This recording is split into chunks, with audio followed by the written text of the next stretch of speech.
Hi everyone, this is Suraj Jha. Welcome to Sandhan 2.0। ठीक है, और सुहल आईएएस में आपका बहुत बहुत स्वागत है। चलिए आज कंप्लीट कर लेते हैं पूरा केमिस्ट्री। एक सेकेंड ये क्या हो गया। तो आज हम केमिस्ट्री कंप्लीट कर लेंगे और उसके बाद बायोलॉजी स्टार्ट करेंगे। ठीक है, चलो देखो, दो चीज़ पहले समझो जो मैं समझाना चाहता हूँ। स्वीटनेस अगर देखोगे ना तो सबसे ज़्यादा फ्रुक्टोज में होता है, सबसे ज़्यादा। अब कैसे याद रखोगे कि फ्रूट्स जो होता है ना, फ्रूट्स बहुत मीठा होता है, तो इसलिए फ्रुक्टोज सबसे ज़्यादा मीठा होता है। ठीक है, और उसके बाद सुक्रोज। ठीक है, और उसके बाद ग्लूकोज। ठीक है, और माल्टोज सबसे लास्ट में आता है। अब माल्टोज के लिए ऑब्वियस है कि ये सबसे लास्ट में ही आएगा। ठीक है, तो सबसे पहले फ्रुक्टोज, उसके बाद sucrose, then glucose, then maltose. तो कैसे बना फ्रुक्टोज, तो आपको याद रहेगा, बस इन तीनों का याद करने के लिए SGM याद रख लो। SGM, ठीक है, याद रह जाएगा।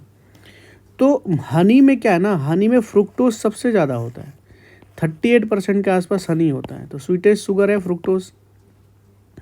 मेन कंपोनेंट फ्रुक्टोज ही होता है हनी में, थोड़ा बहुत वाटर भी होता है 17% के आसपास। ठीक है, ग्लूकोज और सुक्रोज और माल्टोज भी थोड़े थोड़े अमाउंट में होते हैं, तो फ्रुक्टोज ज़्यादा होता है, याद रखें, फिर ग्लूकोज। ठीक है, अब जो हम तीसरा पढ़ने वाले हैं वो है इन्वर्ट शुगर। क्या है इन्वर्ट शुगर? देखो कुछ नहीं, इन्वर्ट शुगर क्या है मैं आपको सिंपली बताता हूँ कि अगर मान के चलो आप ग्लूकोज ले लिए, ठीक है, और फ्रुक्टोज एंड प्लस ग्लूकोज, ये दोनों के मिक्सर को आप ना मिक्सर इन दोनों का मिला लीजिए, और उसके बाद इसका ना, और ये जो मिक्सर है ना, इसको मिलाने से कहीं ना आपका इन्वर्ट शुगर बनता है। कैसे, तो मैं बता देता हूँ। और इसी दोनों के मिक्सर को हम बोलते हैं इन्वर्ट शुगर। ये कैसे बनेगा तो मैं बताता हूँ। देखो, टेबल शुगर होता है जो आप खाना खाते हो, जो शुगर आपके घर में नॉर्मली होता है वो टेबल शुगर है। ठीक है, तो टेबल शुगर का जो हाइड्रोलाइसिस करवाओगे ना, ठीक है, या हाइड्रोलाइजिंग होगा जब उसका, तो उसके बाद आपका ये मिलेगा, फ्रुक्टोज और ग्लूकोज का मिक्सर मिलेगा। उसी को हम लोग बोलते हैं इन्वर्ट शुगर।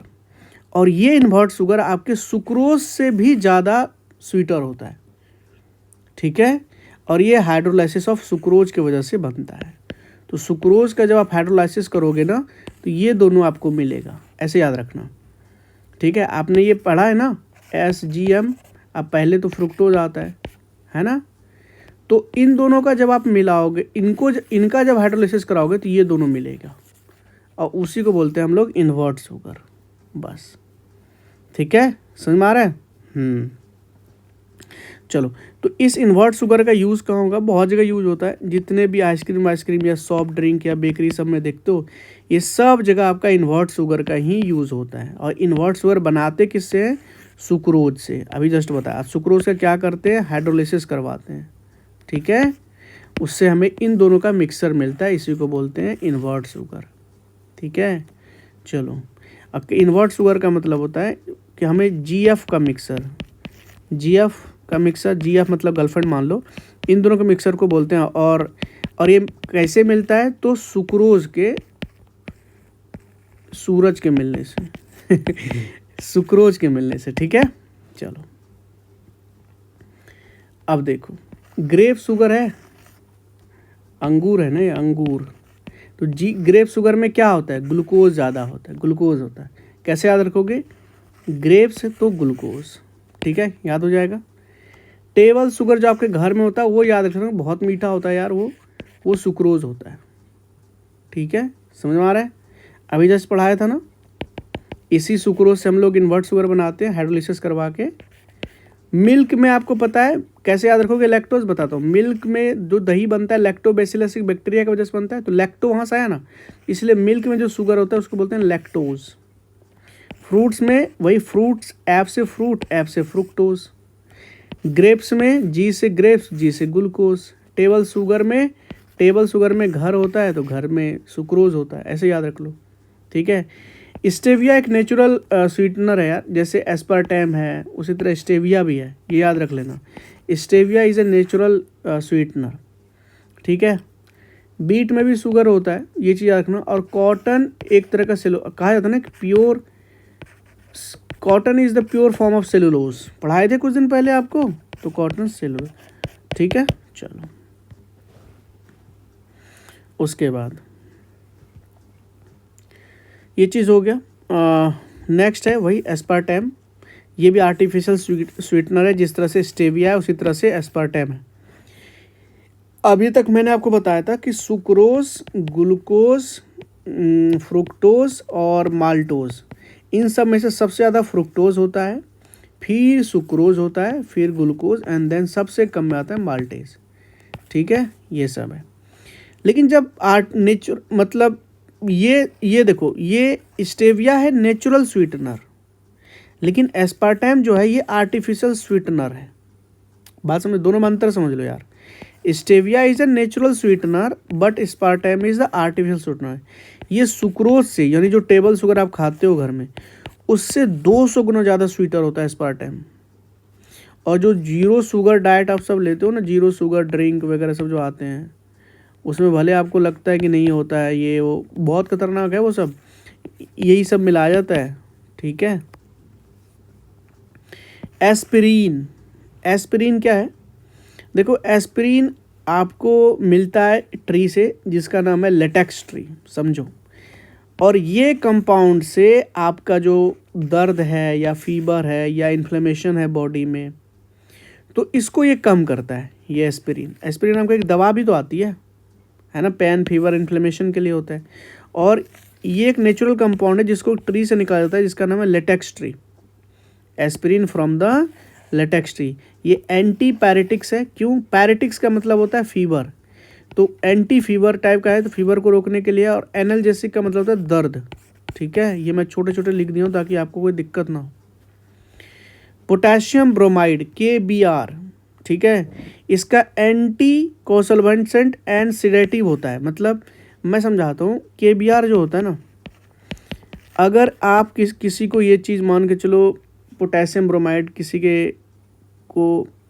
किसी ने इनहेल कर लिया या इनटेक हो गया इसका, तो ह्यूमन का जो कॉन्शियसनेस है ना, वो चली जाती है, ठीक है। काहे तो नींद आने लगेगी। या इसका यूज़ आपके बहुत डॉक्टर्स भी करते हैं, है ना, पोटेशियम ब्रोमाइड का। ये सिडेटिव होता है और एंटी कॉन्वुलेसेंट होता है, ये चीज़ याद रखनी है, KBr, ठीक है। जैसे क्लोरोफॉर्म टाइप का होता है ना, वो भी होता है ना। Homogenization of milk. अब होमोजेनाइजेशन का मतलब क्या होता है? यूनिफॉर्म। होमोजेनाइजेशन का मतलब यूनिफॉर्म।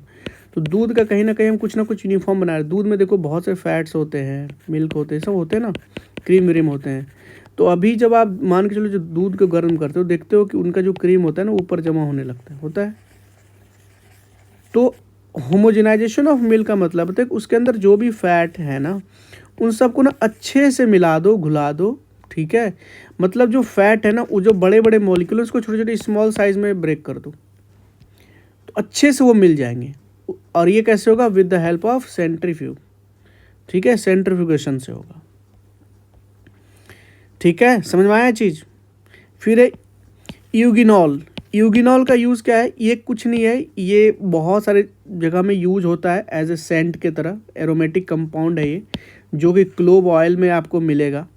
ये आपके तुलसी में भी प्रेजेंट होता है, सिनेमन में भी प्रेजेंट होता है। जितने भी सुगंध, जिसमें सुगंधित चीज़ होता है ना, उस सब में ये यूगिनॉल प्रेजेंट होता है। यूगिनॉल है ना, इसकी ज़रूरत पड़ती है, ये चीज़ याद रखना। फिर जितने भी फ्रूट्स हैं जो एसिडिक हैं और वो स्मॉलर हैं, छोटे छोटे स्मॉलर एसिडिक फ्रूट्स हैं, जैसे गुआवा ले लो, है ना, उसके बाद बहुत सारे ग्रेप्स ले लो, बहुत से छोटे छोटे जो फ्रूट्स हैं जो एसिडिक हैं, उनका यूज़ आपका बेसिकली जेली बनाने में यूज़ होता है, ठीक है। क्यों? क्योंकि उसमें कैल्शियम, फॉस्फोरस और पेक्टिन प्रेजेंट होता है।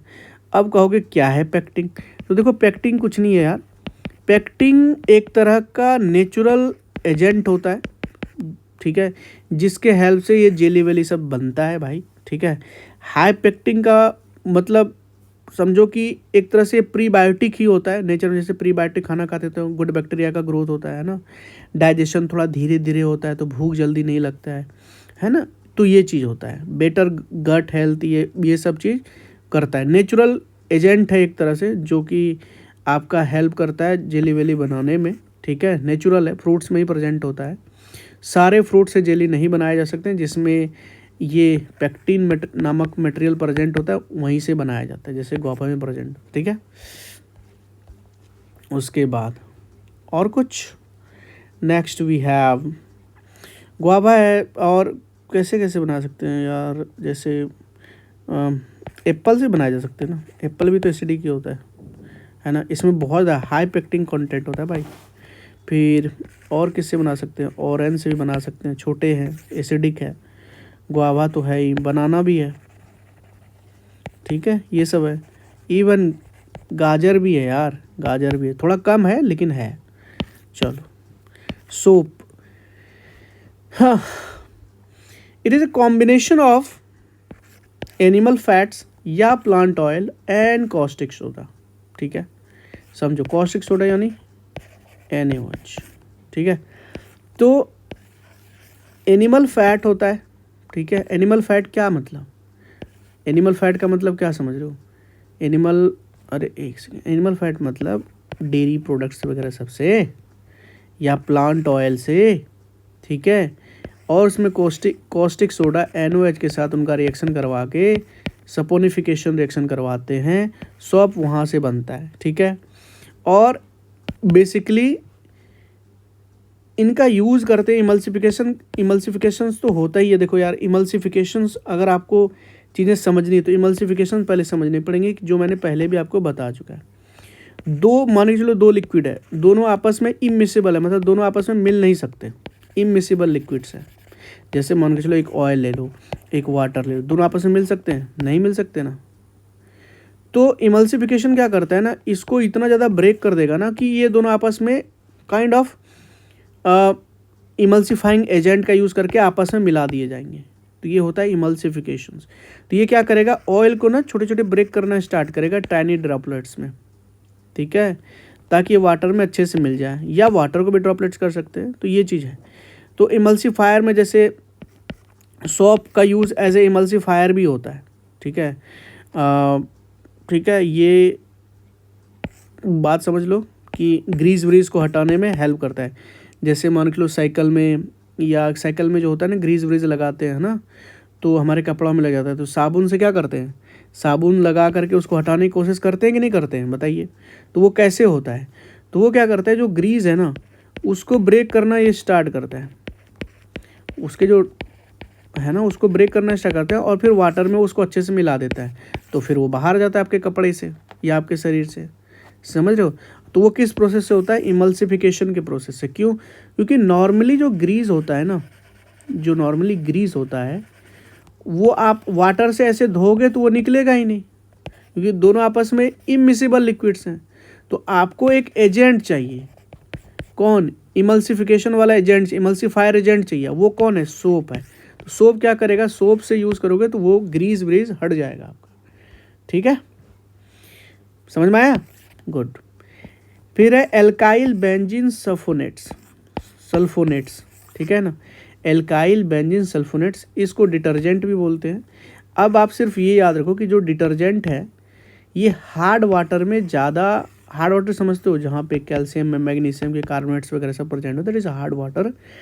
तो ये इसमें ज़्यादा सोल्यूबल होता है डिटर्जेंट हार्ड वाटर में, more soluble in hard water. तो इसलिए क्या होता है कि आसानी से आप ऑयल को या डर्ट को रिमूव कर सकते हो, समझे, डिटर्जेंट इसलिए होता है। ये चीज़ जान लो पहली बात। और तो करता कैसे है, तो देखो क्या है, ये डिटर्जेंट क्या करता है, it decreases the surface tension of the water. अब सरफेस टेंशन का क्या मतलब होता है कि एक फोर्स है जो वाटर को कम स्पेस लेने में मदद करता है, कि वो कितना कम स्पेस आपस में ऑक्यूपाई करे। तो डिक्रीज करने का क्या मतलब है, अब वो वाटर और ज़्यादा फैलेगा, समझ रहे हो। तो जब वाटर और आधे से फैलेगा तो इसका मतलब है कि मोर सोल्यूबल होगा। तो ये चीज़ें बोल रहे हैं, ठीक है। Detergent produces more form, with hard water because it does not form any insoluble precipitate with Ca and Mg salt। मतलब समझो, यहाँ से आगे आपको समझने में मदद मिलेगी।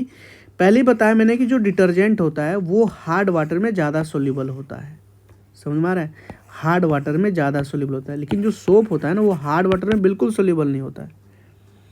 आप जो सोप साबुन लगाते हो, क्या उससे कपड़े धो सकते हो?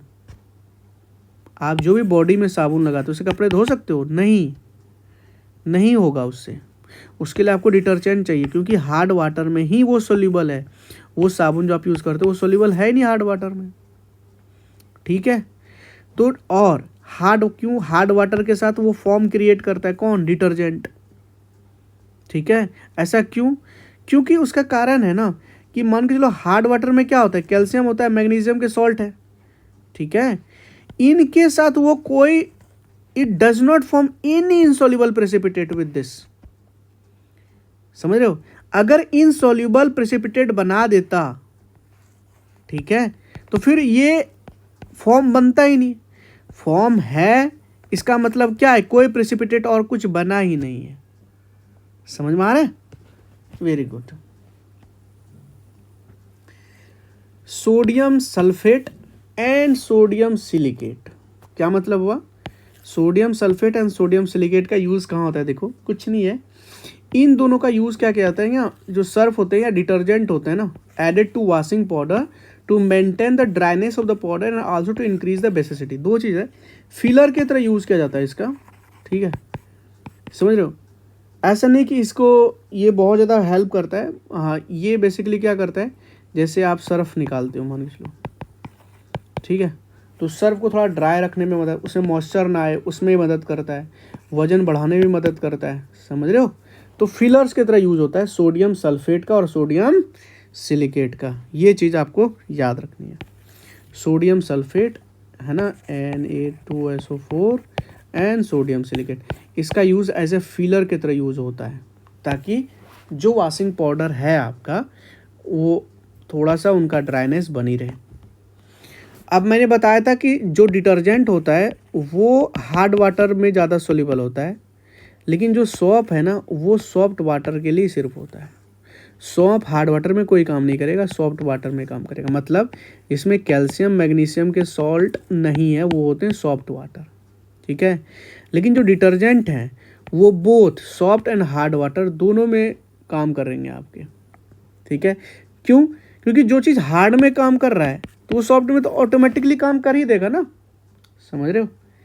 और ये जो डिटर्जेंट होता है कैल्शियम या मैग्नीशियम सॉल्ट के साथ मिलके कोई प्रेसिपिटेट बनाता नहीं है, तो जब कोई सॉलिड चीज़ बनेगा नहीं तो फॉर्म बनेगा ना अच्छे से, इसलिए फॉर्म बनता है। Calcium magnesium salt of detergent, ठीक है, because the calcium magnesium salt of detergent soluble in water, ठीक है। स्ट्रॉन्ग बेस स्ट्रॉन्ग एसिड, इसकी इतनी कोई जरूरी है नहीं, रहने दो इसको। सोडियम लॉरियल सल्फेट, ये सब एग्जांपल्स दिए गए हैं। लॉरियल का साबुन, सरफ, ये साबुन तो आपने सुना होगा, शैम्पू वगैरह सब भी सुना होगा।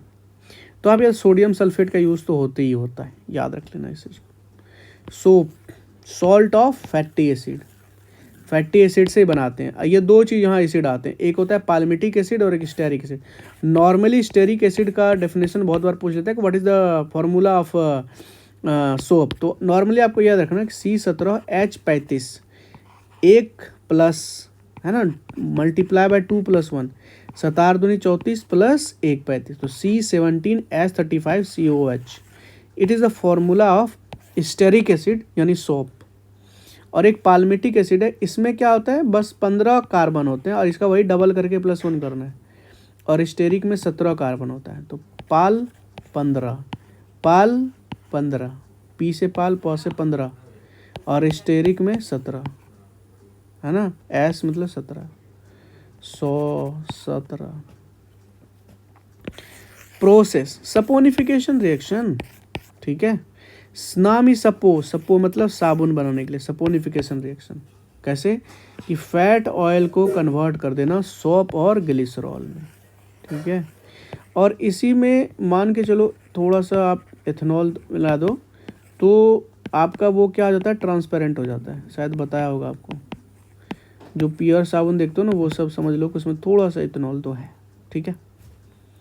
रॉ मटेरियल साबुन के लिए क्या चाहिए, फैट तो चाहिए ना, oil, fat, vegetable oils, caustic soda NOH चाहिए, है ना, और एक होता है कॉस्टिक पोटास जैसे KOH, ये भी चाहिए, ठीक है। और फिलर का तो हर जगह यूज़ है यार। एक फिलर भी जस्ट मैंने पढ़ाया था आपको, सोडियम सिलिकेट्स, हार्डनेस के लिए, ड्यूरेबिलिटी के लिए, मेंटेन। ग्लिसरॉल को तो है ही। ग्लिसरॉल कैसे याद रखो, ग्लिसरॉल का क्या यूज होता है, देखो हम लोग क्या होता है ना, बचपन में मम्मी क्या करती थी, अपने जो लिप्स होते हैं उसमें ग्लिसरॉल लगा देती थी, मतलब होठ फटे ना। तो इसका मतलब क्या होता है, it prevent the rapid dryness, glycerol, ठीक है, ये पता भी होगा आप लोगों को। अब दो चीज़ है, आपने देखा होगा बहुत सारे जो फेस वॉश आते हैं उसमें बोलते हैं चारकोल एंड सल्फर वगैरह सब, तो वो जो सल्फर होता है वो एंटी एक्ने के लिए होता है, ठीक है, एंटी एक्ने के लिए। और एक होता है सोडियम रोजिनेट, ये क्या होता है, फोमिंग कैपेसिटी के लिए। अगर ये सब इतना याद ना रहे ना तो दो चीज़ आपको याद रखना है, एक सोडियम सिलिकेट का और एक सल्फर का, दोनों का यूज़ क्या है, ठीक है। चलो, वीट को थोड़ा नाइट्रोजन फर्टिलाइजर उसमें दिया जाता है इसी खेती में, क्योंकि ग्रोथ, और नाइट्रोजन फर्टिलाइजर का मतलब ही होता है ग्रोथ, है ना, एंड डेवलपमेंट। नाइट्रोजन का मतलब ही होता है, प्रोटीन इसी से बनता है, एमिनो एसिड इसी से बनता है, तो ग्रोथ एंड डेवलपमेंट के लिए नाइट्रोजन फर्टिलाइजर्स का वीट में दिया जाता है। There is as such no वो, ठीक है। अच्छा, पेड़ पौधे जो होते हैं वो कार्बन, हाइड्रोजन और ऑक्सीजन कहाँ से लेते हैं, बेसिक सिंपल सी बात है, वो लेते हैं H2O से और CO2 से, सिंपल सी बात है, ठीक है। CO2 से क्या ले लिया, कार्बन ऑक्सीजन, और इधर से क्या ले लिया, हाइड्रोजन और ऑक्सीजन। लेकिन ये जितने मिनरल्स हैं ना, जितने की जितने मिनरल्स हैं, जैसे NPK, CA, Mg, ये सारे के सारे, ठीक है, ये आपके सॉइल से मिलते हैं, क्योंकि ये तो एयर से नहीं मिल सकते और कहीं से नहीं मिल सकते। ये सब जो मिनरल्स हैं ना, ये सब सॉइल से मिलते हैं, ठीक है, इसी में ये NPK वगैरह सब, ठीक है। अब समझो किसी सॉइल में मान के लो नाइट्रोजन की डिफिशियंसी है, तो कैसे पता चलेगा कि नाइट्रोजन की डिफिशियंसी है, तो जो पत्ती है ना, देखो समझो, नाइट्रोजन का मतलब मैंने बताया था ग्रोथ, डेवलपमेंट इसी से होता है, लेकिन अगर इसी चीज़ की डिफिशियंसी होगी तो इसका मतलब ग्रोथ और डेवलपमेंट रुक जाएगा। तो जब ग्रोथ और डेवलपमेंट रुक जाएगा ना तो समझ लो कि पीले पड़ने लगेंगे, तो यानी जो पत्तियां होंगी वो पीले पड़ने लगेंगे। तो यहाँ याद रखना कि नाइट्रोजन से पीला, है ना, नाइट्रोजन से पीला, NY, ठीक है। फिर फॉस्फोरस की डिफिशियंसी से क्या होता है, देखो फॉस्फोरस हेल्प करता है आपके फूड के ट्रांसलोकेशन। ट्रांसलोकेशन क्या होता है, फूड को एक पार्ट से दूसरे पार्ट में भेजना, दैट इज कॉल्ड ट्रांसलोकेशन, ठीक है। और ट्रांसपिरेशन क्या होता है, वाटर का लॉस होना through stomata, that is called transpiration, है ना। तो ये जो ट्रांसलोकेशन होता है ये होगा कहाँ से होगा बताओ, ये हेल्प करता है आपका फॉस्फोरस, ठीक है, समझ में आ रहा है। और स्टोमेटा के ओपनिंग क्लोजिंग में भी फॉस्फोरस ही हेल्प करता है। तो ये याद रखना कि फॉस्फोरस का ना रूट के हेल्दी डेवलपमेंट के लिए बहुत ज़रूरी है, रूट्स। तो यहाँ से आया आपके रूट्स, बहुत ज़रूरी है, ठीक है। P रूट्स ऐसे याद रख लो, P रूट्स मतलब फास्फोरस से रूट का डेवलपमेंट, है ना। एक होता है बोरोन की डिफिशियंसी से क्या हो सकता है, कुछ नहीं हो सकता, ज़्यादा कुछ नहीं होगा, बस एक चीज़ होगा कि जो जैसे एप्पल है ना, एप्पल के अंदर आप देखोगे कॉर्क डिजीज होता है, उसके अंदर ना, अंदर जब आप काटोगे कभी कभी तो अंदर ना कॉर्क टाइप का सड़ा हुआ चीज़ होगा, that is called cork disease, internal disease होता है एप्पल में।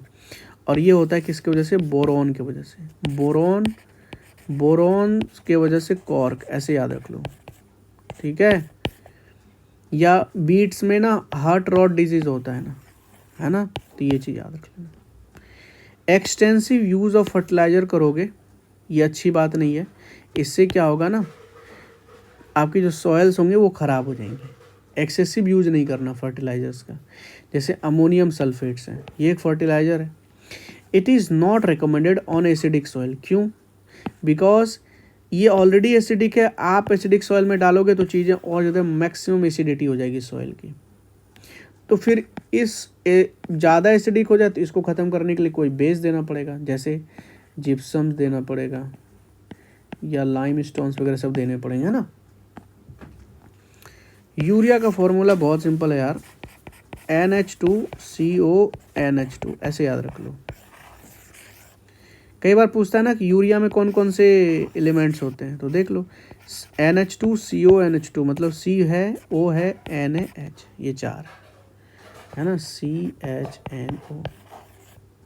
ठीक है, तो फॉर्मूला क्या बना, NH2CONH2, ऐसे याद।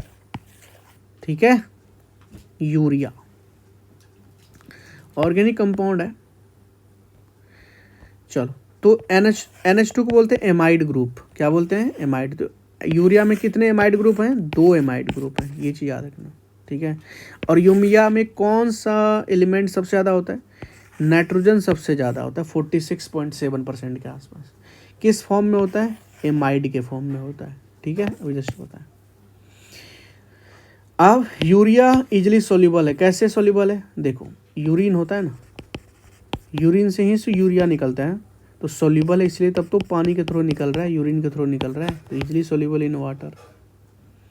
ठीक है, 1 kg ऑफ नाइट्रोजन देखोगे ना, तो उससे आप 2.2 kg ऑफ यूरिया बना सकते हैं। ठीक है, और यूरिया को कई जगह हम लोग कार्बामाइड के रूप में भी नाम से जाने जाते हैं, है ना, कार्बामाइड। ठीक है, ये चीज़ याद रखना। इंडस्ट्री में भी ये चीज़ बनाया जा सकता है। कैसे बनाया जाएगा, सिंपल है। अमोनिया है ना, सिंथेटिक अमोनिया, इसको आप CO2 के साथ रेड करवा दीजिए, तो ये बन जाएगा आपका NH2CONH2। ठीक है,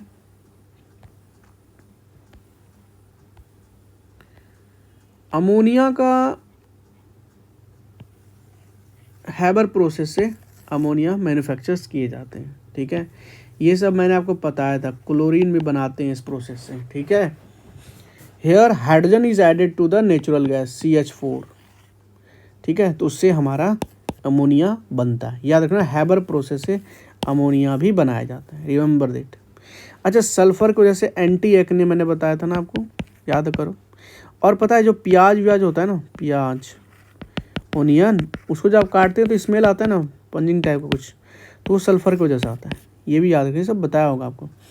raw material for the phosphoric acid fertilizers is a by product of the oil and refinery. ये बात सही है, ऑयल रिफाइनरी का सल्फर एक बाय प्रोडक्ट होता है, और इसका यूज़ हम लोग फर्टिलाइज़र बनाने में तो करते ही करते हैं, कोई बड़ी बात नहीं है। ठीक है, अब यूरिया को हमको क्या करना है, नीम से उसको कोट कर देना है, चारों तरफ लेप लगा देनी है नीम से।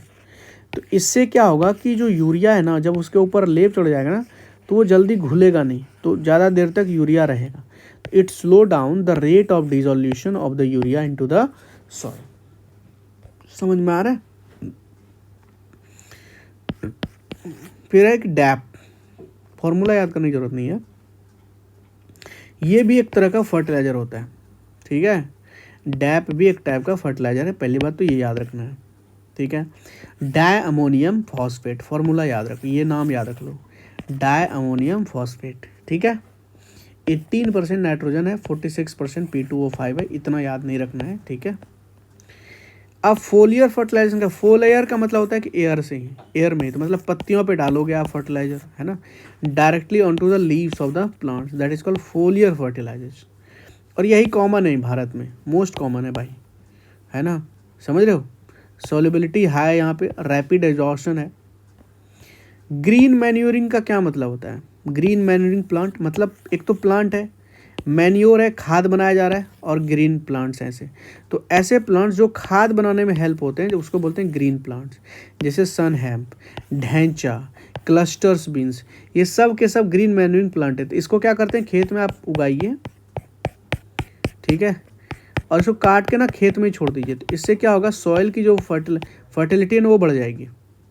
Growing these plants and then mixing them with the soil to make more fertile, इससे आपकी नाइट्रोजन की कंटेंट बढ़ जाएगी, है ना, पोरोसिटी बढ़ जाएगी। तो पोरोसिटी बढ़ने से क्या होगा, पोरोसिटी का मतलब होता है कि the pores in between the soil, तो इससे क्या होगा ना, ऑक्सीजन अच्छे से उसके अंदर होगा, तो ऑक्सीजन की कमी नहीं होगी, रूट्स अच्छे से ले पाएंगे। ठीक है ना, वाटर होल्डिंग कैपेसिटी भी बढ़ जाती है पोरोसिटी ज़्यादा होने से, और इससे वीड कंट्रोल भी होता है। ठीक है, अच्छा, एक तरह का ये ग्लास है, ग्लास देखो, ये क्रूक ग्लास है ना, क्रूक्स, मुझे तो अभी भी याद है, क्रूक्स एक नाम भी मूवी था, तो वहाँ सब सन ग्लासेस वगैरह सब यूज़ कर लो। सन ग्लासेस में इस टाइप के ग्लास यूज़ किए जाते हैं, क्रूक्स ग्लास। ये क्या करता है, अल्ट्रा वायलेट रे के जो अंदर आते हैं ना, उसको एक तरह से रोकने का काम करता है, ठीक है। It diminish the transmission of ultra violet rays, है ना। It is Crookes glass is use to make sun glass. Crookes मतलब सन ग्लास, ऐसे याद रखो। एक होता है जेना ग्लास, ठीक है। अब इसका यूज़ लेबोरेटरी सब में होता है यार, है ना। जेना ग्रुप का कहाँ होगा, लैब वगैरह सब में होगा, लेबोरेटरी में होगा, ठीक है। तो इसका मतलब हीट रेसिस्टेंस या शॉक रेसिस्टेंस के लिए ये ग्लास का यूज़ किया जाता है, बीकर वीकर बनाने सब में यूज़ किया जाता होगा, ठीक है। फिर एक होता है पायरेक्स ग्लास, ये याद रखना थोड़ा, ठीक है। पायरेक्स ग्लास क्या होता है, it is a clear low thermal expansion, है ना, ठीक है। क्लीन होता है, क्लियर होता है, और थर्मल, इसका लो थर्मल एक्सपेंशन का मतलब क्या होता है, हीट दोगे ना तो ये एक्सपेंड नहीं करेगा ज़्यादा। तो इसका भी यूज़ आप आराम से लेबोरेटरी सब में कर सकते हो, या किचन वगैरह सब में भी यूज़ कर सकते हो। बहुत सारे देखे होंगे बर्तन आता है तो उसको ढकने के लिए ना ग्लास वाली पकड़ने वाले आते हैं, देखे होंगे, तो यही वाली ग्लास यूज़ की जाते हैं, पायरेक्स ग्लास। क्योंकि वो गर्म होगा तो वो, जब थर्मल एक्सपेंशन बहुत कम है, तो जब थर्मल एक्सपेंशन नहीं होगा तो वो फटेगा नहीं जल्दी। तो इसलिए पायरेक्स ग्लास का यूज़ हमारे घरों सब में, किचन सब में किया जाता है, और लेबोरेटरी में तो किया ही जाएगा, ठीक है। चलो, ओजोन आपको पता है, ओजोन से हम वाटर को क्लीन करने के लिए भी ओजोन का यूज़ करते हैं, याद रखना है। Kills microorganism in water, waters में जो भी माइक्रो ऑर्गेनिजम्स हैं उसको मारने के लिए ओजोन का भी यूज़ करते हैं। क्यों, क्योंकि एक तरह का ये स्ट्रॉन्ग ऑक्सीडाइजिंग एजेंट है, ठीक है। Aluminium sulphate Al2SO4 whole 3, Al2SO4 whole 3। Aluminium sulphate का यूज़ देखो कहाँ, फायर प्रूफिंग क्लोथ्स में किया जाता है, ठीक है। और फायर प्रूफ, तो फायर कोई भी क्लोथ को फायर प्रूफ बनाने के लिए क्या करना पड़ेगा, Al2SO4 होल 3 मतलब एल्युमिनियम सल्फेट से अच्छे से उसको ट्रीट किया जाएगा, समझे। इसका यूज़ होता है एल्युमिनियम सल्फेट का फायर प्रूफिंग क्लोथ्स बनाने में, ठीक है। In ordinary fire extinguisher CO2, देखो फायर एक्सटिंग्विशर जो आप दीवार में देखोगे एज अ फायर सेफ्टी के लिए जो लगा होता है रेड ऐसा, तो उसमें क्या होता है, ये CO2 ही भरा होता है ना, ठीक है, लिक्विड फॉर्म में CO2 ही भरा होता है। ये बनता कैसे, ये दो चीज़ के रिएक्शन की वजह से बनता है, सोडियम बाइकार्बोनेट और डाइल्यूट सल्फ्यूरिक एसिड, इन्हीं दोनों के मिलने से इस गैस का निर्माण होता है, ठीक है। और ये याद रखना इसका यूज़ होता है as a fire extinguisher liquid form में। एलेथ्रीन, ये नाम याद रखना यार, है ना। इसका ना एलेथ्रीन का मतलब है, एलेथ्रीन अगर आ गया तो यानी मच्छर वच्छर गए, मॉस्किटो रेपेलेंट की तरह यूज़ होता है ना। या पैलेथ्रीन, एलेथ्रीन, पैलेथ्रीन, ये सब का यूज़ मॉस्किटो को मारने वारने में, इंसेक्टिसाइड्स हैं ये सब, है ना, वहाँ यूज़ किया जाता है, ठीक है। चलो नेक्स्ट, लेमन ग्रास, ये सेम वही, ये भी वही है, इसका भी यूज़ सेम चीज़, जो भी जैसे मैंने इंसेक्टिसाइड की तरह यूज़, यहाँ से ओडोर से ना, सुगंध से मर जाता है ना। इसको हम लोग फीवर ग्लास भी बोलते हैं। It is use for the production of the citronella oil which is use in the soap, ठीक है। तो इतना याद नया भी रहे, तो लेमन ग्रास के बारे में एक चीज़ याद रखना कि इसका use as a mosquito repellent या इंसेक्टिसाइड्स वगैरह सब के लिए यूज़ होता है, इसको फीवर ग्लास भी बोलते हैं, दैट्स इट, ओके। अच्छा, ये याद रखना यार, KCN बहुत इंपॉर्टेंट है। पोटेशियम साइनाइड, पोटेशियम साइनाइड, नाम सुन के साइनाइड, जैसे आप आइसोसाइनाइड्स पढ़े होंगे ना भोपाल गैस स्टडीज में, है ना, तो साइनाइड से मतलब ही होता है कि कुछ ना कुछ पॉइजन होगा। तो पोटेशियम साइनाइड मिला दो, तो पोटेशियम साइनाइड, के का मतलब मिला दो कैट, तो के का मतलब क्या हो गया, कैट, कैट को मारने के लिए पोटेशियम साइनाइड का यूज़ होता है, ऐसे याद रख लो। के भी रख सकते हो, या जिंक भी, गला घोट के मार दो, जिंक फॉस्फाइड से, सॉरी गणेश जी, रोडेंटिसाइड्स में यूज़ किया जाता है, रैट पॉइजन जिसको हम बोलते हैं, ठीक है, माउस, ये चीज़ याद रखना। तो KCN और जिंक फॉस्फाइड, ठीक है। और इवन ये फॉस्फाइड भी अपने आप में बहुत पॉइजनस होता है यार। तो इसको या तो आप जिंक के साथ मिला दो, या तो एल्युमिनियम के साथ मिला दो, तो पॉइजनस ही है। साइनाइड के साथ पोटेशियम भी मिला दो, कोई दिक्कत नहीं है, ठीक है।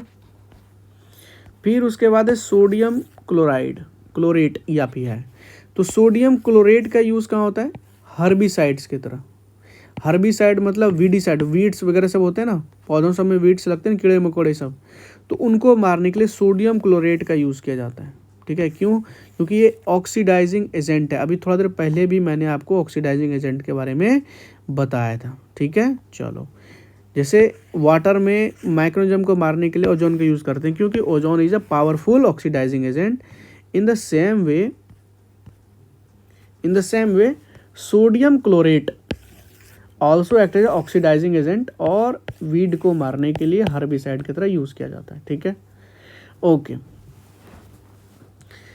कुछ नाम देख लो, ये क्या है वो समझो। कई बार ये वो चीज़ पूछा जा सकता है, ये चीज़ है क्या? जैसे कार्बोफ्रांस, मिथाइल पैराथियन, है ना, फोरेट, है ना, या ट्राइजोफोस। बहुत ये यूपीएससी में पूछा गया क्वेश्चन है। कार्बोफ्रान एक याद रख लो नाम यार, ठीक है, या मिथाइल पैराथियन याद रख लो, ये दो याद रख लो।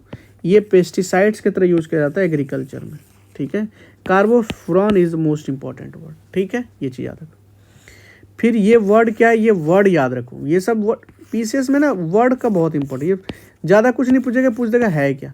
2,4D, 2,4D मतलब 2,4 डाइक्लोरो, ठीक है, phenoxy acetic acid, dichloro phenoxy acetic acid. अगर इतना याद ना रहे तो ये चीज़ है क्या, वो चीज़ समझ लो।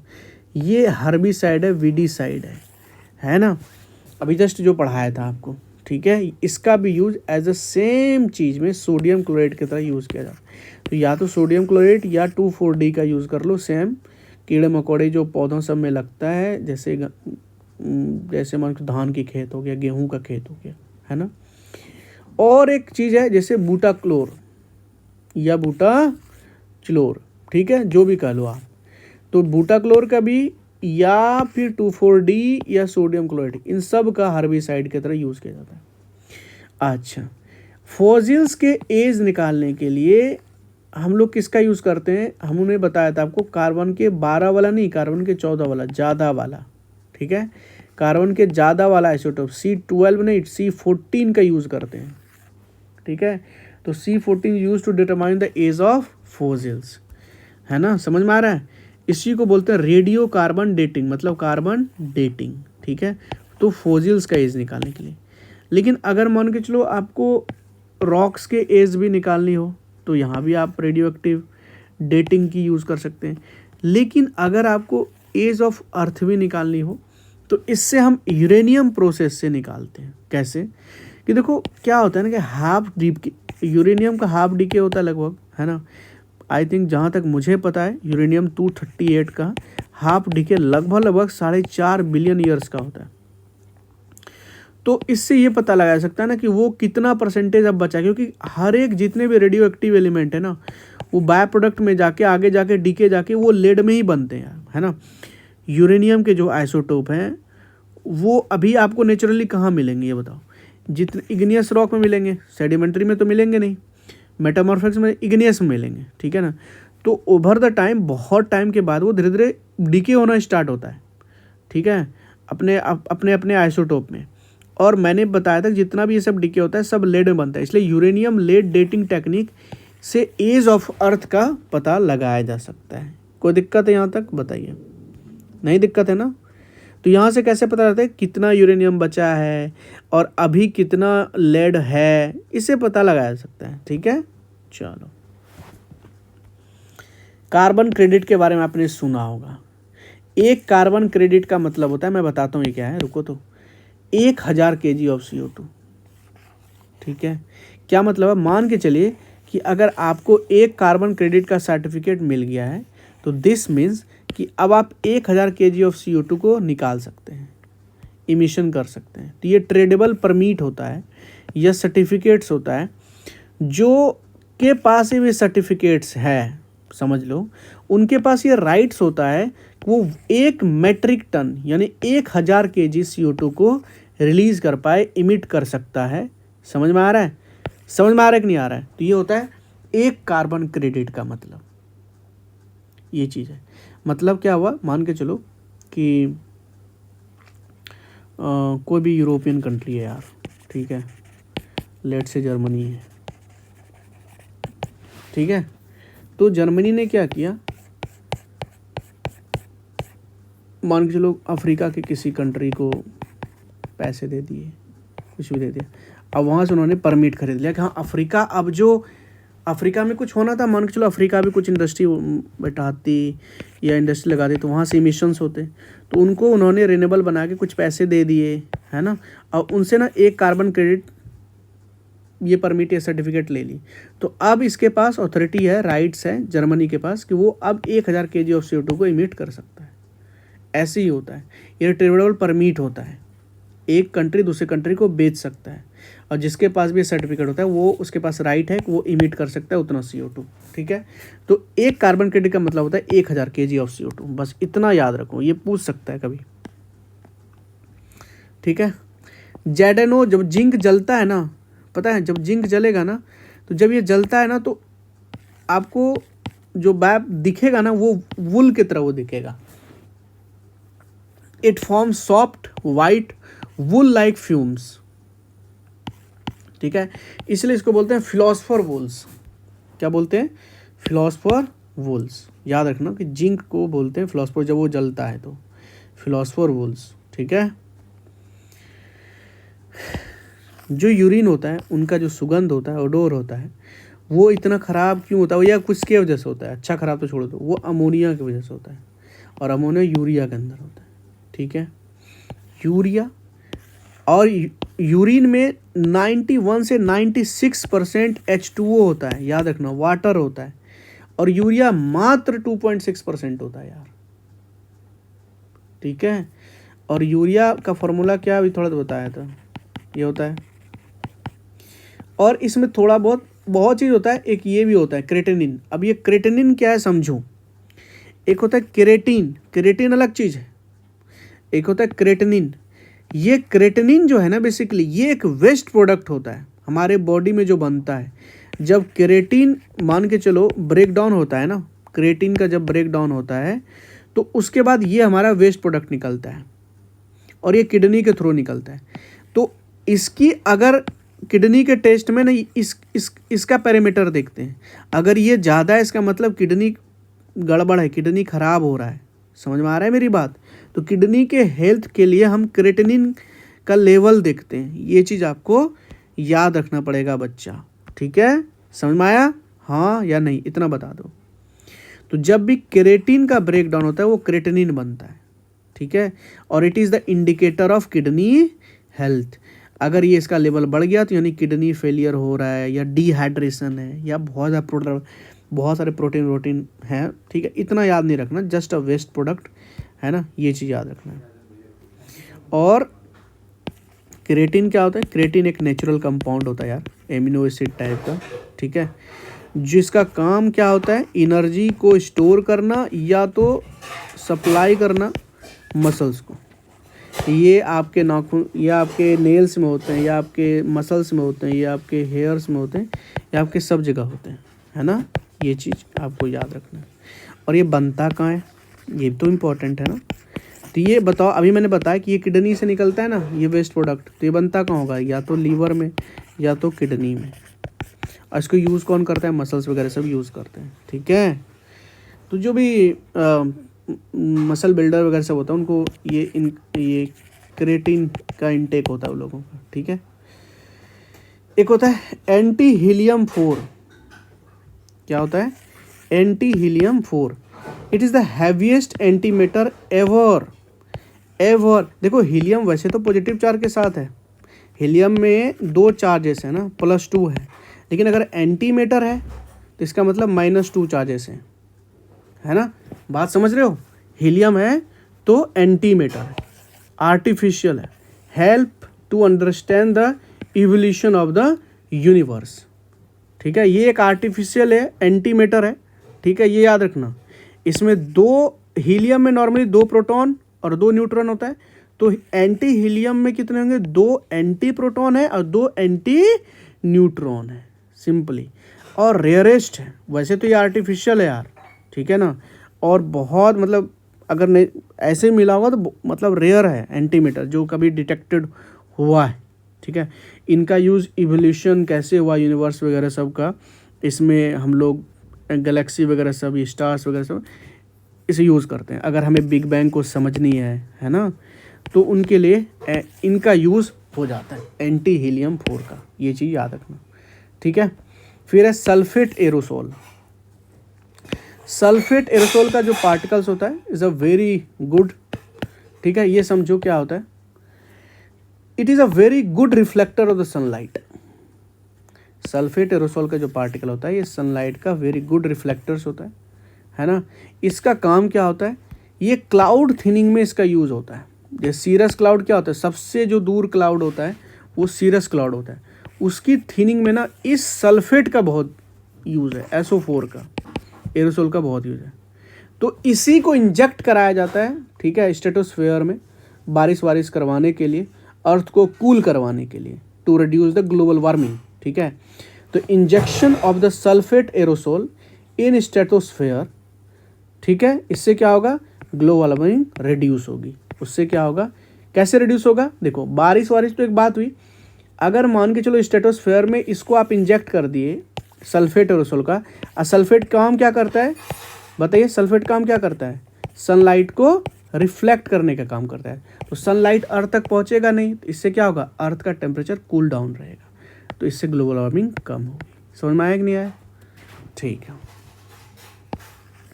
आर्टिफिशियल रेन में किसका यूज़ किया जाता है, सिल्वर आयोडाइड का, मैं पहले ही बहुत बार बता चुका हूँ, सिल्वर आयोडाइड का, या सॉलिड CO2 जिसको आप ड्राइस बोलते हैं, इसका भी यूज़ करते हैं हम लोग, ठीक है, समझ में आया। अब सिल्वर क्लोराइड AgCl जिसको आप लोग बोलते हैं ना, इसको हॉर्न सिल्वर ही बोलते हैं, क्योंकि ये दिखने में ये हॉर्न की तरह लगता है, हॉर्न सिल्वर, ठीक है। कोई दिक्कत है तो बताइए। चलो ये लास्ट है,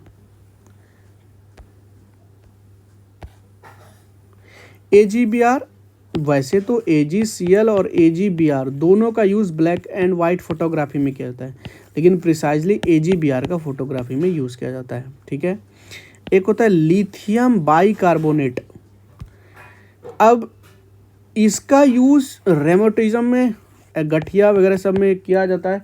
ये थोड़ा मुझे डाउट है, एक बार देख लीजिएगा, यहाँ लिखा है, लेकिन मैं चाहता हूँ एक बार इसको देख लीजिएगा, ठीक है। इस पर थोड़ा मुझे डाउट है, ठीक है, क्योंकि जहाँ तक हमें पता है मैंने कभी इस वर्ड के बारे में ऐसा सच कहीं पढ़ा सुना नहीं है, ठीक है। एक बार देख लीजिएगा इसको, आई थिंक ये गलत होनी चाहिए, ठीक है। डायफ्लोरोमीथेन, ठीक है, ठीक है, ठीक है, ठीक है, डायक्लोरो। अच्छा ये तो पता है ना रोमेटिज्म क्या होता है, देखो ये गठिया की बीमारी होती है जिसको हम RH फैक्टर से देखते हैं किस टाइप का है नहीं है। इसमें क्या होता है, जॉइंट्स में इन्फ्लेमेशन होते हैं यार, बहुत दर्द करता है, ठीक है। और ये क्यों होता है, यूरिक एसिड ज़्यादा निकलने से, है ना, यूरिन में यूरिक एसिड ज़्यादा प्रोड्यूस होने से ये सब चीज़ होती है, ठीक है।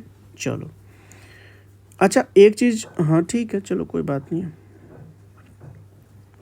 तो डायफ्लोरोमीथेन का यूज़ एज अ रेफ्रिजरेटर में यूज़ किया जाता है यार। डायफ्लोरोमीथेन का यूज़ कहाँ किया जाता है, रेफ्रिजरेटर में, ठीक है।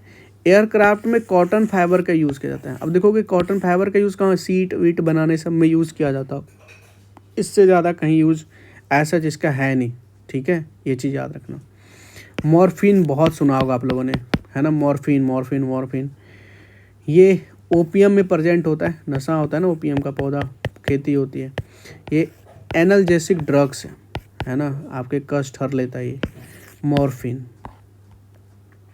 टाइटेनियम को बोला जाता है मेटल ऑफ फ्यूचर, क्यों, क्योंकि ये लाइट है, स्ट्रॉन्ग है और कोरोजन रेसिस्टेंट है।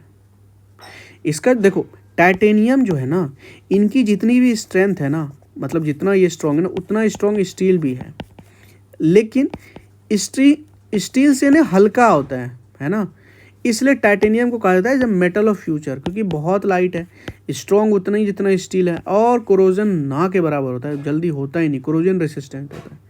सी वाटर में डाल दो, एसिड में डाल दो, इवन बॉडी फ्लूइड्स में डाल दो, रेसिस्टेंस मतलब कोरोजन इसमें होगा ही नहीं, ठीक है, समझ रहे हो। मेल्टिंग पॉइंट तो बहुत ज़्यादा होते हैं, बहुत ज़्यादा होते हैं, ठीक है। तो इसलिए एरोस्पेस वगैरह सब में, हाई टेम्परेचर इन्वायरमेंट सब में इसका यूज़ आसानी से किया जाता है। और दूसरी बात क्या, टॉक्सिक वॉक्सिक है नहीं यार, है ना, और टॉक्सिक भी नहीं है। और एरोस्पेस में क्यों यूज किया जा सकता है, क्योंकि मुझे लगता है कि मैग्नेटिक फील्ड से भी ये इफ़ेक्ट नहीं होता है, तो उस वजह से भी, है ना, तो नॉन मैग्नेटिक है, जिसके वजह से मेडिकल सब में भी यूज किया जा सकता हो, ठीक है। इंडस वैली सिविलाइजेशन में भी आप देखेंगे वर्मिलियन का यूज़ हुआ है ना, तो वर्मिलियन को हम लोग मर्क्यूरिक सल्फाइड बोलते हैं, HGS, है ना, मर्क्यूरिक सल्फाइड्स को HGS बोलते हैं, इसी को वर्मिलियन बोलते हैं, काजल, ठीक है। ये वर्चुअली तो देखो इनसोल्युबल होते हैं वाटर में, लेकिन कहा जाए तो लेकिन पानी से ही धोते हैं, ठीक है, जल्दी मिलता नहीं, और बाद में मिल ही जाता है। ड्राई वॉशिंग क्या होता है, ड्राई वॉशिंग समझो, आप लोगों ने करवाया भी होगा, है ना, एल्कोहल से करते हैं, किरोसिन से करते हैं, गैसोलीन से करवाते हैं, या बेंजीन से करते हैं, या कैम्फिन से करते हैं। तो इन सब का यूज़ किया जाता है ड्राई वॉशिंग के लिए, ठीक है, समझे। इसमें क्या किया जाता है, साबुन सरफ का यूज़ नहीं करते ड्राई वॉशिंग में, इन सब चीज़ से हम लोग गंदगी को साफ करते हैं ड्राई वॉशिंग में, ठीक है। एक होता है सोडियम क्रोमेट। सोडियम क्रोमेट ये जो चीज़ है ना, इसका क्रिस्टल को अगर आप पानी में डालोगे ना, तो पानी आपका लाल कर देगा, सोडियम क्रोमेट, ठीक है। Na2Cr2O4, इतना याद करने की जरूरत नहीं है, ये कलर वलर याद रख थोड़ा, ये बहुत इंपॉर्टेंट है, बहुत सारे एग्जाम में पूछ देता है। कैसे याद करवाऊँ, देखो, पहले मैग्नीशियम याद करवाता हूँ। फायर क्रैकर के कलर बता रहा हूँ। फायर क्रैकर जब हम लोग जो आतिशबाजियाँ जलाते हैं तो अलग अलग कलर निकलता है ना, किसके वजह से में निकलता है समझो। मैथ बताया था मैंने को, मैग्नीशियम के रिबन को जलाते हैं तो फ्लेम निकलता है वाइट कलर का, तो मैग्नीशियम का वाइट, ठीक है, समझ में आया कि नहीं, हाँ या नहीं, बोलो। बेरियम का ग्रीन, कैसे याद रखो, बड़ा जी BG, ऐसे याद रखो, बड़ा जी BG, तो यानी बेरियम, है ना, या बैग याद रख लो यार, BAG, बैग, बेरियम का ग्रीन, ठीक है, बेरियम का ग्रीन, मैग्नीशियम का वाइट। कैल्शियम 20 नंबर पे आते ना, तो हमारे पास 20 संतरे मम्मी ने हमको दिए, 20 संतरे, तो 20 का मतलब होता है कैल्शियम, संतरे का मतलब ऑरेंज, तो कैल्शियम की वजह से orange colour. Copper, blue copper, ऐसे याद, नाम याद रख लो, ब्लू कॉपर या कॉपर ब्लू स्टोन, ऐसे कुछ याद रख लो, है ना। सोडियम का कलर क्या होता है, गोल्ड, येलो, याद रखना, सोडियम कलर क्या होता है, येलो। और ये एस स्ट्रोंशियम का यूज़ रेड कलर में, ठीक है, लाल कलर। स्ट्रोंशियम का मतलब स्ट्रोंशियम का मतलब सिंदूर, ऐसे याद रखो, स्ट्रोंशियम का मतलब सिंदूर है, सिंदूर क्या होता है, लाल होता है, ये याद रख लो, ठीक है। हाइड्रोजन पेरोक्साइड H2O2, बहुत पढ़ा चुका हूँ इसके बारे में। वुंड्स को थोड़ा सा ड्रेसिंग करने में इसका यूज़ किया जाता है H2O2 का, ठीक है, घाव का ड्रेसिंग करने में यूज़ किया जाता है हाइड्रोजन पेरोक्साइड्स के। नैन पॉलिश रिमूवर के लिए एसीटोन का यूज़ करते हैं, ये सब लड़कियों को पता होगा। लिक्विड अमोनिया का यूज़ रेफ्रिजरेंट में यूज होता है। डाइक्लोरो डाइफिनॉल एसीटेट का भी यूज़ किया जाता है, अभी जस्ट थोड़ा देर पहले बताया था, डाइक्लोरो डाइफ्लोरो मीथेन का यूज़, सॉरी, ठीक है। उसके बाद कार्बन टेट्राक्लोराइड CCl4, इसका यूज़ कहाँ किया जाता है बताओ, कार्बन टेट्राक्लोराइड, ये फायर एक्सटिंग्विशर में यूज़ करता है। CO2 का भी यूज़ किया जाता है ना फायर एक्सटिंग्विशर में, है ना, उसी तरह इसका भी। अब CO2 कैसे बनाते हैं, reaction of sodium bicarbonate plus dilute sulphuric acid की वजह से, ठीक है। कार्बन टेट्राक्लोराइड का यूज़ फायर एक्सटिंग्विशर में किया जाता है, ठीक है। जब भी आप लोग कोई चीज़ ये सब पढ़ो ना, तो आवाज़ ना कर पाओ तो मन में ही ना रिपीट करके बोल के पढ़ो थोड़ा सा, है ना, लिपस्टिंग करके पढ़ो, ठीक है। कार्बन नैनो ट्यूब क्या है, कार्बन एसो काइंड ऑफ एलोट्रोप है कार्बन का, ठीक है, बहुत स्ट्रांग होता है। इसको बनाया पहली बार किसने था, सुमियो इजिमा ने बनाया था, ये चीज़ याद रखना, ठीक है। और इसका यूज़ कौन सी इंडस्ट्री में नहीं होता होगा, चाहे एरोस्पेस हो, डिफेंस हो, न्यूक्लियर हो, बायोमेडिकल हो, मरीन हो, ग्रीन एनर्जी हो, हर एरिया में इसका यूज़ है भाई, कार्बन नैनो ट्यूब का, है ना। चलो ये चीज़ याद रखना, ठीक है।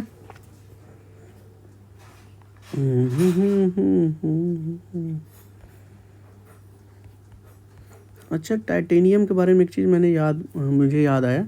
ये टाइटेनियम को ना किस प्रोसेस से, जैसे मैंने बताया था आपको हैबर प्रोसेस वगैरह से, उसे टाइटेनियम का ना इसको नॉल प्रोसेस से हम लोग नॉल प्रोसेस एक्सट्रैक्ट करते हैं, ठीक है। थोड़ा सा मुश्किल होता है निकालने अर्थ क्रस्ट से, knoll process. Calcium sulphate CaSO4 into 2H2O, CaH2O, इसको जिप्सम भी बोलते हैं, ठीक है, इसी को जिप्सम भी बोलते हैं। ये इसका यूज़ मैंने बताया था कि अगर सॉइल एसिडिक हो गया तो इसका यूज़ कर लीजिए कैल्शियम सल्फेट का। तो एसिड प्लस बेस वो एसिडिटी को ख़त्म करने के लिए होता है ना। एल्कलाइन सॉइल है, ज़्यादा सॉल्टी वॉल्टी हो गया तो उसके लिए इसका यूज़ कर लीजिए जिप्सम का, ठीक है। लाइम वाटर का भी यूज़ कर सकते हैं, लाइम स्टोन का भी यूज़ कर सकते हैं, there is such no issue. Cryogenic technology क्या होता है? कुछ नहीं है, ऑक्सीजन को आपको लिक्विड ऑक्सीजन का यूज़ करना पड़ेगा, है ना, as an oxidizer rocket fuels में। तो this is called cryogenic technology, ठीक है।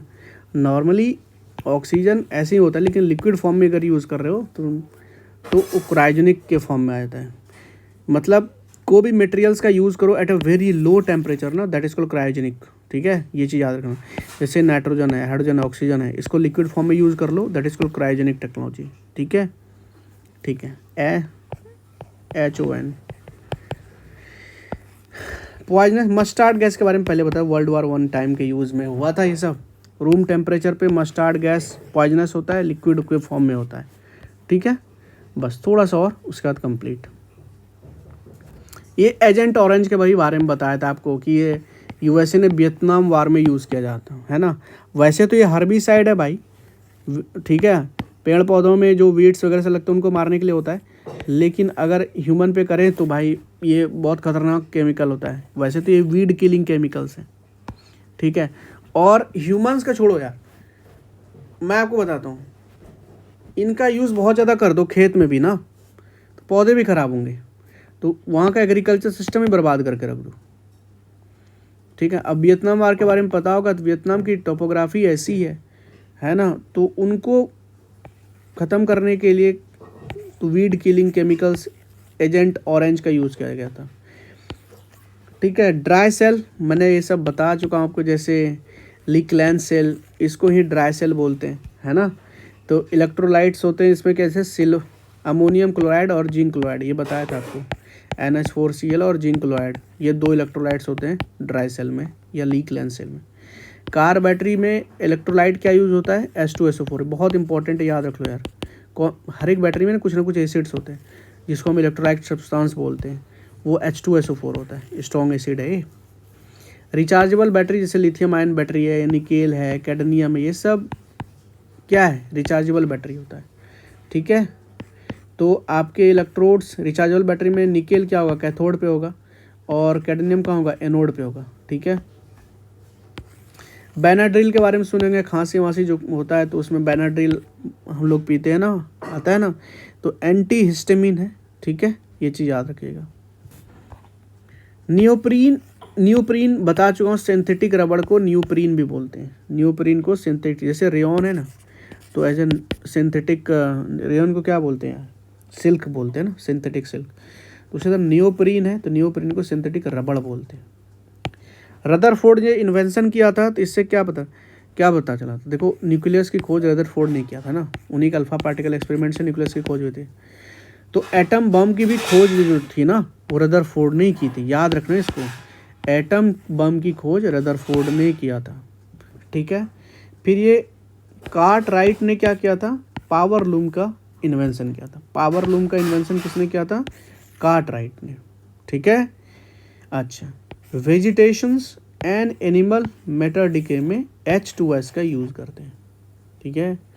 देखो क्या मैंने बोला, आपको किसी भी सब्जी को या पेड़ पौधे को या किसी भी चीज़ को या एनिमल का कुछ, उसको आपको अगर डीके करवाना है, डिकम्पोज करवाना है, तो कुछ नहीं करो, आप H2S उस पर ट्रीट कर दो।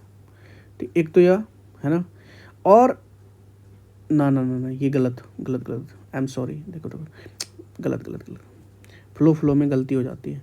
देखो जितने भी वेजिटेशंस है ना या एनिमल्स है ना, एनिमल्स की बॉडी मान के चलो ये डेड हो गया, तो जब ये डिकम्पोज होता है ना, एक गैस निकलता है, ठीक है, वो गैस का नाम है H2S, हाइड्रोजन सल्फाइड। इसी को, ये पोल्यूशन एक टाइप का यार, है ना, इसे एकदम रॉटन एग की तरह आपको होगा, ठीक है, ये चीज़ याद रखो, ठीक है।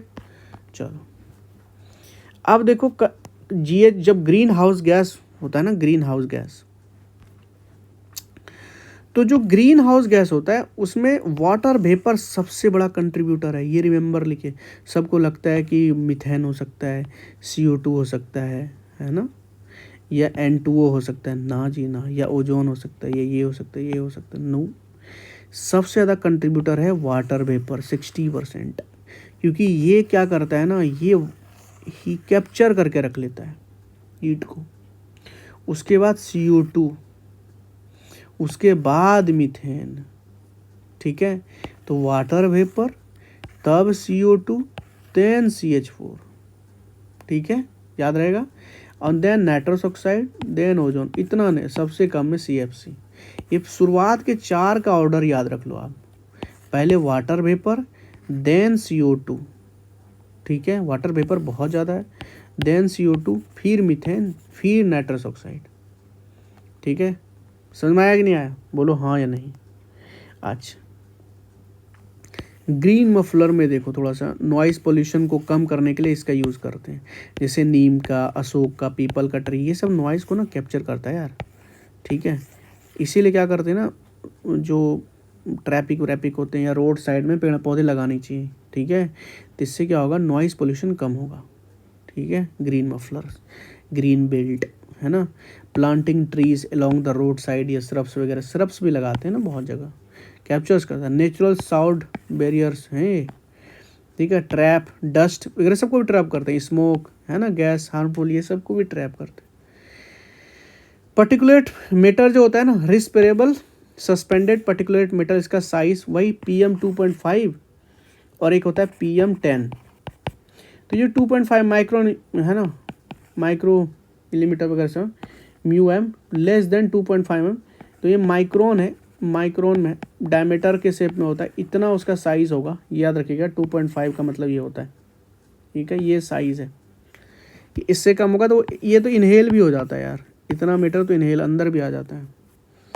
फिर national air ambient quality monitoring programme NAMP में 4 तरह के पोल्यूटेंट है जिसको हम लोग इंडिकेटर की तरह यूज़ करते हैं, जैसे SOx, NOx, चलो ठीक है, उसके बाद RSPM PM10, ठीक है, उसके बाद PM2.5, ये चीज़ याद रखिएगा, ठीक है।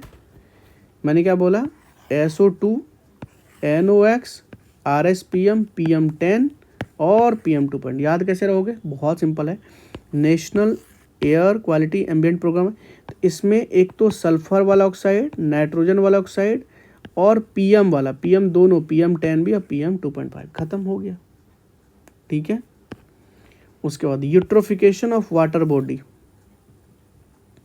यूट्रोफिकेशन ऑफ वाटर बॉडी क्या मतलब होता है, देखो, due to the high amount of the nitrogenous nutrients या ऑर्थोफॉस्फोरस, इससे क्या होगा, समझो मेरी बात, मैंने क्या बोला, नाइट्रोजन वेस्ट या फॉस्फोरस वेस्ट, अगर मान के चलो ये सब क्या फर्टिलाइजर्स हैं, फर्टिलाइजर्स है ना, अगर किसी वाटर बॉडी में इसकी अमाउंट बढ़ जाएगी ना, समझो, तो क्या होंगे, उसमें ग्रोथ हो जाएगा न्यू प्लांट्स का।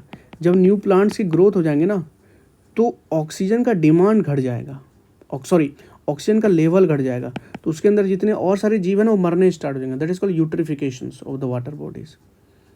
फुमडीज वगैरह सब आप देखते होंगे ना, फुमडीज है ना, होते हैं ना, बहुत पूरा का पूरा नदी में पूरा का ग्रीन तरह का दिखता होगा आपको, एक्वेटिक प्लांट्स पूरा ढक लेता है फुमडीज, समझ रहे हो। तो अब एक है, आपको मैं बता देता हूँ, एक है BOD, एक होता है COD, ठीक है। इस चीज़ को समझो। इफ़ पहले मैं BOD को समझाता हूँ। इसका मतलब होता है बायोलॉजिकल ऑक्सीजन डिमांड, मतलब ऑक्सीजन की डिमांड अगर ये ज़्यादा है, इसका क्या मतलब हुआ समझो। If the amount of oxygen required by the micro organism, जैसे बैक्टीरिया है, to decompose the biodegradable organic matter present in the water, यही होता है। मतलब अगर ये डिमांड ज़्यादा है तो इसका मतलब क्या हुआ कि ज़्यादा चाहिए, है ना। पानी के अंदर मान के चलो ऑक्सीजन का डिमांड ज़्यादा हो रहा है, इसका मतलब क्या है, चीज़ें प्रॉब्लमेटिक है ना, बात समझ रहे हो। तो ये डिमांड हाई होनी चाहिए या लो होनी चाहिए, पहले ये बताओ, ये बताओ। अगर डिमांड ज़्यादा तो इसके मतलब कमी हो रही है ना। तो अगर dissolve oxygen in water, dissolve oxygen in water अगर ये ज़्यादा हो जाए तो इससे क्या होगा, डिमांड कम होगा ऑक्सीजन की, समझ में आ रहा है। और अगर डिमांड ज़्यादा तो इसका मतलब क्या हुआ कि ये ऑक्सीजन की मात्रा कम होगी, तभी तो क्योंकि डिमांड किसी चीज़ का कब होती है, अगर वो चीज़ ऑलरेडी अवेलेबल है यार तो उसकी डिमांड इतनी नहीं होगी ना। तो इसका मतलब है कि अगर ये ज़्यादा हो रहा है, इसका मतलब अंदर में CO2 की कमी पड़ रही है, यूट्रोफिकेशंस हो रहे हैं। सेम विद द केमिकल वाला BOD वाला और COD वाला, same goes with this chemical oxygen demand, है ना। तो सेम कॉन्सेप्ट है, इसके साथ कोई अंतर नहीं है। BOD हमें क्या करता है, हमें ये बताता है कि ऑक्सीजन कितनी चाहिए लाइफ के लिए, और COD की ऑक्सीजन और ज़्यादा कितनी यूज़ किया जा सकता है और कितनी है, दैट्स इट, और कुछ भी नहीं, ठीक है। समझ में आया ना। याद कैसे करोगे, COD कंप्लीट ऑक्सीजन डिमांड, ठीक है, ऐसे भी आप याद रख सकते हो। चलो, समझ में आया कि नहीं आया, नहीं आया समझ में। चलो फिर समझाता हूँ, एक बार फिर से समझा देता हूँ। देखो बहुत बच्चे इसमें कंफ्यूज होते हैं। पहले तो समझो डिमांड कब होता है, अगर डिमांड ज़्यादा हो रही है तो इसका मतलब है कि वहाँ पे है नहीं, लोग तड़प रहे हैं, तो इसका मतलब ऑक्सीजन डिजॉल्व बहुत कम है। समझ में आया, बस इतना सा आप डिमांड से याद रख लो, ठीक है, आपका सब चीज़ सॉल्व हो जाएगा, ठीक है। चलो, और केमिकल ऑक्सीजन डिमांड क्या है कि देखो पानी के अंदर बहुत सारे बायोडिग्रेडेबल सब्सटेंस होते हैं या नॉन बायोडिग्रेडेबल सब्सटेंस होते हैं, तो उसको क्या करना है, उसको ऑक्सीडाइज करने के लिए, उसको डिकम्पोज करने के लिए केमिकल्स की ज़रूरत होती है, O2 की ज़रूरत होती है। तो अगर मान के चलो केमिकल ऑक्सीजन डिमांड ज़्यादा है तो इसका मतलब उसके अंदर बहुत ज़्यादा नॉन बायोडिग्रेडेबल या बायोडिग्रेडेबल सब्सटेंस है, इसीलिए हमें ज़्यादा केमिकल्स की ज़रूरत पड़ रही है, केमिकल ऑक्सीजन डिमांड। समझ में आ रहा है मैं क्या कह रहा हूँ, केमिकल ऑक्सीजन डिमांड, इसका मतलब क्या हुआ कि हमें ज़्यादा केमिकल्स यानी ऑक्सीजन की ज़रूरत है टू डिकम्पोज द बायोडिग्रेडेबल और non biodegradable substance that is available in the water. तो हाई COD का मतलब क्या हुआ या हाई BOD का मतलब क्या हुआ कि इसका मतलब है कि वाटर के अंदर ऑक्सीजन की कमी है, BOD के अंदर वाटर में O2 की कमी है, और COD से पता लगाते हैं कि उसके अंदर गंदगी बहुत ज़्यादा है। समझ में आ रहा है, तो ये होता है BOD और ये होता है COD, chemical oxygen demand. Chemical जैसे आए इसका मतलब टू डिकम्पोज, हमें डिकम्पोज करना है, हमें ऑक्सीडाइज करना है जो भी उसके अंदर गंदगी है। तो अगर ये ज़्यादा है तो इसका मतलब ज़्यादा गंदगी है उसके अंदर, इतना ऐसे याद करो। और बायोलॉजिकल ऑक्सीजन डिमांड का क्या मतलब होता है कि अगर ये डिमांड ज़्यादा है तो इसका मतलब उसमें O2 कम है, सिंपल। अब इससे ज़्यादा आसानी से मैं बता नहीं सकता, ठीक है। चलो, तो ये हमारा यहाँ पे केमिस्ट्री ख़त्म होता है, ठीक है। अब हम बायोलॉजी स्टार्ट करेंगे। चलिए, I wish you all the very best. This is Suraj Jha signing off. जय हिंद, वंदे मातरम।